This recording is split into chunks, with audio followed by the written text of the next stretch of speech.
Knowledgeable cricket fans எல்லாருக்கும் hi. தலை தோனி தோனி தோனி என்ன அடி அடினா இதாயம் அடி, அப்படி ஒரு அடி. நேற்று நடந்த சிஎஸ்கே vs எம்ஐ மேட்ச்ல டாஸ் வின் பண்ண மும்பை ஃபர்ஸ்ட் பவுலிங் போட்டாங்க. ருத்துராஜ் தூபே ரொம்ப சிறப்பாக ஆனாங்க. 2 பேரும் 50 அடிச்சாங்க.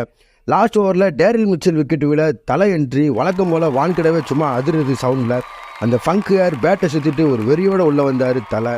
லாஸ்ட் ஓவர் பாண்டியா 4 பால் இருக்கும்போது தோனி ஒரு சரியான அடி தூக்கி ஸ்ட்ரைட்டில் தூக்கி ஒரு 6. ஸ்டேடியமே சும்மா அலருது. நெக்ஸ்ட் பால் அதையும் தூக்கி மிட் விக்கெட்டில் ஒரு 6 அடித்தார். மும்பை இந்தியன்ஸ் மேனேஜ்மெண்ட்டே அவ்வளோ ஆரவாரம் கரகோசம் சும்மா வான்கிடவே அதிருது. சரி இதோட போதுமப்பான்னு சொல்கிறதுக்குள்ள ஃபுல் டாஸ் பாலை தூக்கி பேக்கில் ஒரு 6 அடித்தார். சரியான அடி வான்கிடவே சும்மா அலருதுன்னு பார்த்தா இங்கே பக்கத்து கடைகளில் மேட்ச் பார்க்குறவங்கலாம் அவங்கள மீறி ஆரவாரத்தோட கத்திட்டு இருக்காங்க. நிஜமாவே ஒரு விண்டேஜ் பழைய தோனியை பார்த்த ஃபீல் நேற்றும் கிடச்சிது. இந்த மனுஷனை ஏன் இப்படி எப்படி இவ்வளோ ஃபேன்ஸை பிடிச்சாருன்னே தெரில. பை.